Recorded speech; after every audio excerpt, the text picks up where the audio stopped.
नमस्कार. 8:30च्या बातमीपत्रात मी माधुरी पांगे आपलं स्वागत करते. सुरुवातीला एक नजर ठळक बातम्यांवर. पंतप्रधान नरेंद्र मोदी आणि फ्रान्सचे राष्ट्राध्यक्ष फ्रान्सवा ओलांद यांच्यात आज विविध मुद्द्यांवर महत्त्वपूर्ण चर्चा. भारत आणि फ्रान्स यांच्यातील संरक्षण सहकार्य हा परस्पर विश्वासावर आधारित धोरणात्मक भागीदारीचा भाग असल्याचं फ्रान्सच्या राष्ट्राध्यक्षांचं प्रतिपादन. प्रजासत्ताक दिनाच्या पार्श्वभूमीवर देशभरात सुरक्षा व्यवस्थेत वाढ, राज्यातही चोख बंदोबस्त.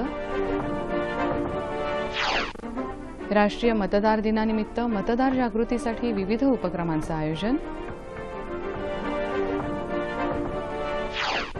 आणि मलेशियन ग्रांड प्री बॅडमिंटन स्पर्धेत पी.व्ही. सिंधू विजयी, मोसमातल्या पहिल्या विजेतेपदावर शिक्कामोर्तब. नमस्कार. आणि आता सविस्तर वृत्त. पंतप्रधान नरेंद्र मोदी आणि फ्रान्सचे राष्ट्राध्यक्ष फ्रान्सवा ओलांद यांच्यात आज द्विपक्षीय चर्चा होणार आहे. यावेळी संरक्षण आणि व्यापारासह विविध क्षेत्रातले महत्त्वपूर्ण करार होण्याची अपेक्षा आहे. फ्रान्सचे राष्ट्राध्यक्ष ओलांद भारताच्या 3 दिवसांच्या दौऱ्यावर असून काल त्यांचं चंदीगड इथं आगमन झालं. यावेळी पंतप्रधान नरेंद्र मोदी आणि ओलांद भारत फ्रान्स व्यापार परिषदेत सहभागी झाले.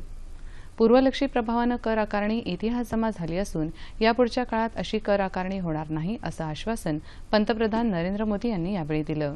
या परिषदेत सहभागी झालेल्या भारत आणि फ्रान्सच्या उद्योगपतींना ते संबोधित करत होते. फ्रान्समध्ये अलीकडे झालेल्या दहशतवादी हल्ल्याच्या पार्श्वभूमीवर दहशतवाद रोखण्यासाठी आपल्या धोरणात कोणताही बदल न करता फ्रान्सनं उचललेल्या पावलांचं त्यांनी स्वागत केलं.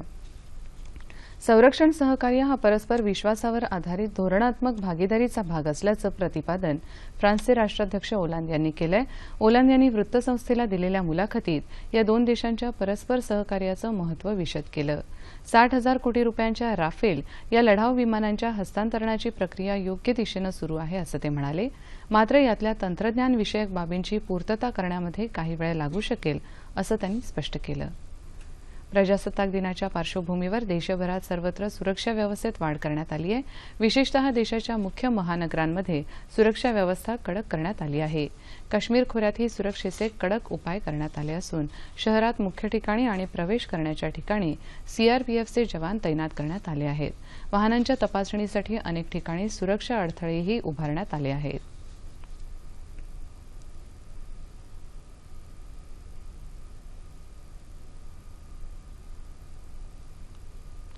जगभरात इसिस या दहशतवादी संघटनेच्या वाढलेल्या कारवाया आणि भारतालाही असलेला संभाव्य धोका लक्षात घेऊन देशभरात आणि राज्यात चोख बंदोबस्त ठेवण्यात आला आहे. गृहराज्यमंत्री राम शिंदे यांनी ही माहिती दिली.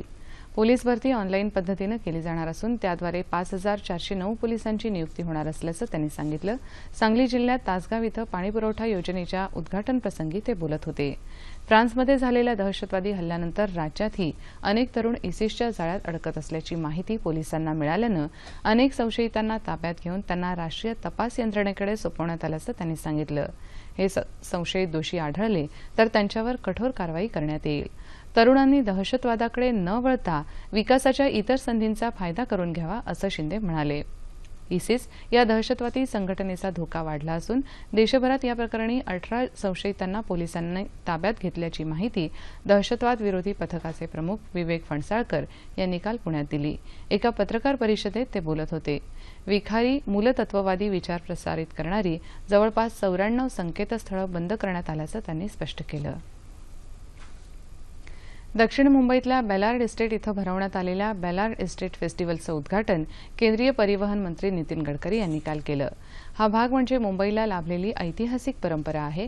इथल्या सांस्कृतिक जीवनाला समृद्ध करण्यासाठी मुंबई पोर्ट ट्रस्टच्या वतीनं हा महोत्सव आयोजित केल्याचं गडकरी यांनी सांगितलं. पावसाळ्याचे 4 महिने वगळता हा कार्यक्रम आपल्या सगळ्यांच्या सहकार्यानं निश्चितच यशस्वी होईल असा विश्वास त्यांनी व्यक्त केला. तसंच मुंबई पोर्टच्या संदर्भात जेवढे उपक्रम आयोजित केले जातील त्याला संपूर्ण सहकार्य केलं जाईल अशी ग्वाही गडकरी यांनी दिली. यावेळी खासदार हेमा मालिनी, भाजपा प्रवक्ता अतुल शहा यांच्यासह अनेक मान्यवर उपस्थित होते. या महोत्सवात विविध खाद्यपदार्थांचे स्टॉल लावण्यात आले असून तिथली सांस्कृतिक परंपरा दाखवणारे कार्यक्रम आयोजित करण्यात आले आहेत.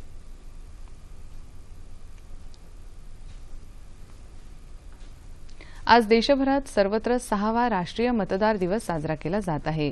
समावेशक आणि गुणात्मक भागीदारी ही या वर्षाच्या मतदार दिनाची संकल्पना आहे। या निमित्तानं आज राजधानी दिल्लीसह विविध ठिकाणी कार्यक्रमांचं आयोजन करण्यात आलं आहे। दिल्लीत होणाऱ्या कार्यक्रमात राष्ट्रपती प्रणव मुखर्जी सहभागी होणार आहेत। मुख्य निवडणूक आयुक्त डॉक्टर नसीम झैदी यांच्या बिलीव्ह इन द बॅलेट नावाच्या पुस्तकाचं प्रकाशन राष्ट्रपतींच्या हस्ते होणार आहे। सर्वोत्कृष्ट निवडणूक कार्यक्रम राबवणाऱ्या अधिकाऱ्यांना यावेळी सन्मानित केलं जाईल। राजकीय प्रक्रियेमध्ये सहभागी होण्यासाठी अधिकाधिक तरुण मतदारांना आकर्षित करण्याच्या उद्देशानं या दिवसाचं आयोजन केलं जातं। 25 जानेवारी 2011 पासून निवडणूक आयोगाचा स्थापना दिवस म्हणून दरवर्षी हा दिवस साजरा केला जातो। एफआरपी प्रमाणे उसाला दर मिळत नसल्यामुळे आणि एकरकमी मूल्य हातात मिळत नसल्यामुळे शेतकऱ्यांना रस्त्यावर उतरावं लागलंय। या शेतकऱ्याला स्वतःच्या पायावर उभं करण्याच्या दृष्टीनं गूळ उत्पादनाचं अद्ययावत तंत्रज्ञान साताऱ्यात फायदेशीर ठरत आहे। सातारा जिल्ह्यात ऊसाचं क्षेत्र मोठं आहे। अशावेळी जर शेतकऱ्याला एकरकमी आणि एकाच वेळी पैसे मिळत असतील तर गुळाचं उत्पादन फायदेशीर ठरू शकतं, हे साताऱ्यात सध्या दिसून येतंय। सध्या जी ऊसापासून गूळ तयार करण्याची प्रक्रिया केली जाते ती तांत्रिकदृष्ट्या सक्षम नाही। एका गुऱ्हाळघरात साधारण 15 ते 25 मजूर काम करतात। त्यातून उत्पादन खर्च वाढत जातो। या सगळ्याला फाटा देत साताऱ्यातल्या सायक्लो कंपनीचे मालक पांडुरंग शिंदे यांनी गूळ निर्मितीचं नवीन तंत्रज्ञान शेतकऱ्यांसाठी उपलब्ध करून दिलंय। सुरुवातीला जो काही ऊसाचा रस चरख्यातून बाहेर टाकला जातो या प्रक्रियेत जवळपास 10 ते 15% ऊसाचा रस चरख्यातच राहतो, त्यामुळे शेतकऱ्यांचं नुकसान होतं। आता या नव्या तंत्रज्ञानानुसार कमीत कमी रस चिपाडात राहावा यासाठी शिंदे यांनी आधुनिक चरखा आणलाय। या प्रक्रियेत चरख्यामधून बाहेर येणारा ऊसाचा रस पाण्याच्या मशीनद्वारे घेतला जातो, तर दुसऱ्या टप्प्यामध्ये या ऊसाच्या रसाला एका विशिष्ट तापमानापर्यंत तापवलं जातं। त्यानंतर आणखी 3 टप्प्यांमध्ये ही गूळ तयार करण्याची प्रक्रिया केली जाते। हे अद्ययावत तंत्रज्ञान शेतकऱ्यांसाठी फायद्याचं ठरत आहे। यामुळे गुळाची शुद्धता राखली जाते असा दावा पांडुरंग शिंदे करतात। शेतकऱ्यांनी जर एकत्र येऊन अशी गुऱ्हाळघरं उभी केली तर निश्चितच शेतकऱ्यांना 4 पैसे जास्त मिळतील। एकूण इन्व्हेस्टमेंट जी आहे ही साधारण 25 ते 30 लाखापर्यंतची इन्व्हेस्टमेंट आहे। यामध्ये शेतकऱ्यांना सबसिडी पण गव्हर्नमेंटच्या माध्यमातून मिळू शकते आणि एकूण जी माणसं लागतात ही साधारण 8 ते 9 माणसं लागतात। कमीत कमी माणसांमध्ये हा व्यवहार केला जातो। शिंदे यांनी गेल्या 3 वर्षांपासून सेंद्रिय ऊसाची लागवड करून सुरुवातीच्या टप्प्यात 10 टन ऊसापासून सेंद्रिय गूळ बनवण्याची प्रक्रिया सुरू केली आणि आता त्यांचा गूळ बाजारात येण्याच्या तयारीत आहे। एफआरपीसाठी झगडणाऱ्या ऊस उत्पादक शेतकऱ्यांसाठी पांडुरंग शिंदे यांनी केलेला हा प्रयोग फायद्याचा ठरू शकतो। जनतेच्या हिताच्या दृष्टीनं वाहतूक सुरक्षेचे कार्यक्रम वर्षभर राबवण्यात यावेत असे मुख्यमंत्री देवेंद्र फडणवीस यांचे निर्देश आहेत। या कामासाठी नागपूरला 1 कोटी रुपयांचा निधी देण्यात येईल अशी घोषणा पालकमंत्री चंद्रशेखर बावनकुळे यांनी नागपुरात केली। राष्ट्रीय सुरक्षा अभियान 2016च्या समारोप प्रसंगी ते काल बोलत होते। जानेवारी महिन्यात नागपूरच्या वाहतूक पोलीस विभागाद्वारे वाहतूक सुरक्षा अभियानाचे कार्यक्रम घेण्यात आले। त्यात रक्तदान शिबिर, पथनाट्य, वादविवाद स्पर्धा यांचा समावेश होता।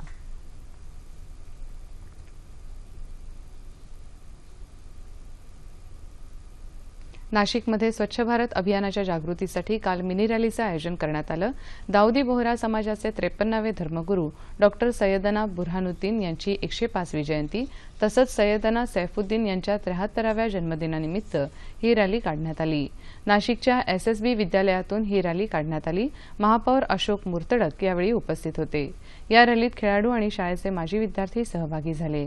नांदेड जिल्ह्यातही काल महास्वच्छता अभियान राबवण्यात आलं। यात जिल्हा परिषदेसह नांदेड महानगरपालिका, जिल्ह्यातल्या नगरपरिषदा, नगरपंचायती यांनी आपला सहभाग नोंदवला। महास्वच्छता अभियान यशस्वी करण्याचं आवाहन जिल्हाधिकारी सुरेश काकाणी यांनी यावेळी केलं। केंद्र आणि राज्य सरकारच्या एकत्रित निधीतून बुलडाणा जिल्ह्यातल्या शेगाव इथं बांधण्यात आलेल्या उड्डाणपुलाचं लोकार्पण राज्याचे महसूल मंत्री एकनाथ खडसे यांच्या हस्ते काल झालं।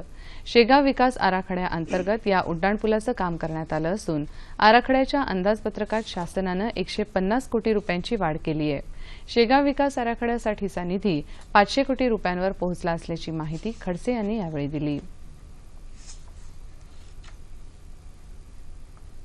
राष्ट्रवादी काँग्रेसचे अध्यक्ष आणि माजी कृषी मंत्री शरद पवार यांची राजकारणातली कारकीर्द फार मोठी आहे. त्यांनी विविध पदांवर काम करून आपल्या शैलीचा अमीट असा ठसा उमटवला आहे. त्यांच्या कारकिर्दीचा आढावा घेणाऱ्या सुशासन आणि संवाद या पुस्तकाचं प्रकाशन काल पुण्यात माजी केंद्रीय अर्थसचिव विजय केळकर यांच्या हस्ते करण्यात आलं. देशाच्या प्रश्नांची जाण, ते सोडवण्यासाठी समन्वय साधण्याची वृत्ती, विधायक दृष्टिकोन आणि अथक काम करण्याची क्षमता या पवारांच्या गुणांबद्दल मान्यवरांनी आपले विचार व्यक्त केले.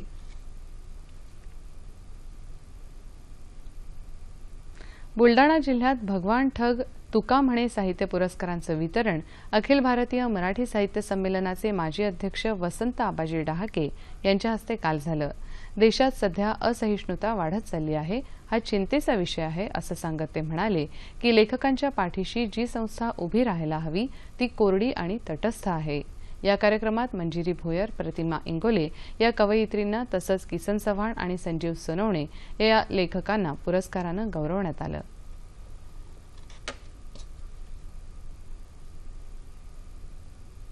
शालेय पोषण आहार ही विद्यार्थ्यांचा आहार गुणात्मक आणि पोषण मूल्यदृष्ट्या वृद्धिंगत करणारी योजना. या योजनेतल्या बदलामुळे जळगाव जिल्ह्यातल्या शाळांमधली पटसंख्या वाढल्याचं चित्र दिसत आहे.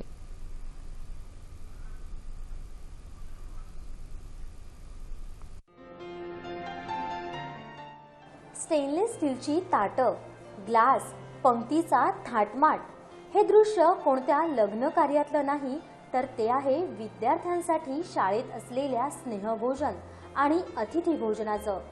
राज्य सरकारनं सुरू केलेल्या शालेय पोषण आहार योजनेला आता जोड मिळाली आहे ती स्नेहभोजन आणि अतिथी भोजन उपक्रमाची.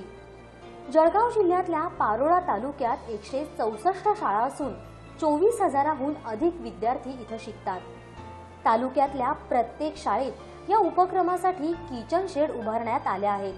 धान्य ठेवण्यासाठी सुरक्षित व्यवस्था तसंच स्वच्छतेकडेही लक्ष दिलं जातंय. शिवाय दररोजच्या जेवणासाठी एका पालकास अतिथी म्हणून आमंत्रित केलं जातंय. त्यामुळे अन्नाच्या दर्जाबाबत पालकांच्या सूचनाही मिळत आहेत. लोकसहभाग शाळा स्तरावर आल्यामुळे शाळेला शैक्षणिक क्षेत्रामध्ये सुद्धा त्यांचा उपयोग व्हायला लागला आणि शैक्षणिक दृष्ट्या त्याचा उपयोग असा की पटसंख्या वाढ झाली, विद्यार्थ्यांची उपस्थितीची वाढ झाली. लोकांनी काही मंगल कार्य असेल, उदाहरणार्थ जसं वाढदिवस साजरा करणं, दुसरी गोष्ट म्हणजे साखरपुडा वगैरे कार्यक्रम, ते सुद्धा लोक शाळेमध्ये येऊन आमच्या या स्नेहभोजना प्रतिसाद देत आहेत. पोषण आहारासोबतच रोज विविध पदार्थांचा समावेश असल्यानं भारताच्या पीव्ही सिंधूनं मलेशियन ग्रांड प्री बॅडमिंटन स्पर्धेचं अजिंक्यपद पटकावलं आहे. सिंधू आणि स्कॉटलंडच्या क्रिस्टी गिलमोर यांच्यात काल अंतिम सामना रंगला. या सामन्यात सिंधूनं क्रिस्टीचा 21-15, 21-9 असा पराभव केला. सिंधूचं या मोसमातलं हे पहिलंच विजेतेपद आहे. यापूर्वी 2013, 2014 आणि 2015 मध्ये मकाऊ खुली बॅडमिंटन स्पर्धा सिंधूनं जिंकली आहे. हवामान.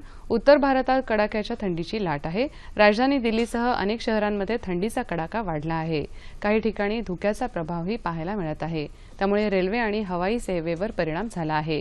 थंडीचा सर्वाधिक प्रभाव देशाच्या उत्तर आणि पश्चिम भागावर दिसत आहे. जम्मू काश्मीरमध्ये काल किमान तापमान 0.5 नोंदवलं गेलं. पंजाब हरियाणामध्येही थंडीचा कडाका सुरू आहे. बऱ्याच भागातलं तापमान सरासरीपेक्षा खूपच कमी आहे. पश्चिम बंगालमध्येही पारा खूप खाली आल्यानं राजधानी कोलकाता आणि इतर ठिकाणी थंडीचा कडाका वाढला आहे. राज्यात विदर्भ आणि मराठवाड्यात थंडीची लाट असून विदर्भात ही लाट कायम राहण्याचा इशारा हवामान खात्यानं दिला आहे. मराठवाड्यात तुरळक ठिकाणी पाऊस पडण्याची शक्यता हवामान विभागानं वर्तवली आहे. आज प्रजासत्ताक दिनाच्या पूर्वसंध्येला नेहमीचं 7 वाजताचं बातमीपत्र संध्याकाळी 6:30ला प्रसारित होईल आणि संध्याकाळी 7 ते 7:30 या वेळेत राष्ट्रपती प्रणव मुखर्जी राष्ट्राला संदेश देतील. 7:30 ते 8 या वेळेत राष्ट्रपतींच्या भाषणाचा मराठी अनुवाद सह्याद्री प्रादेशिक वाहिनीवरून प्रसारित केला जाईल. ठळक बातम्या पुन्हा एकदा. पंतप्रधान नरेंद्र मोदी आणि फ्रान्सचे राष्ट्राध्यक्ष फ्रान्सवा ओलांद यांच्यात आज विविध मुद्द्यांवर महत्त्वपूर्ण चर्चा. भारत आणि फ्रान्स यांच्यातील संरक्षण सहकार्य हा परस्पर विश्वासावर आधारित धोरणात्मक भागीदारीचा भाग असल्याचं फ्रान्सच्या राष्ट्राध्यक्षांचं प्रतिपादन. प्रजासत्ताक दिनाच्या पार्श्वभूमीवर देशभरात सुरक्षा व्यवस्थेत वाढ, राज्यातही चोख बंदोबस्त. राष्ट्रीय मतदार दिनानिमित्त मतदार जागृतीसाठी विविध उपक्रमांचं आयोजन. आणि मलेशियन ग्रां प्री बॅडमिंटन स्पर्धेत PV सिंधू विजयी, मोसमातल्या पहिल्या विजेतेपदावर शिक्कामोर्तब. याबरोबरच हे बातमीपत्र संपलं. पुन्हा भेटूया दुपारी 2:30 वाजता सह्याद्री वाहिनीवर. नमस्कार.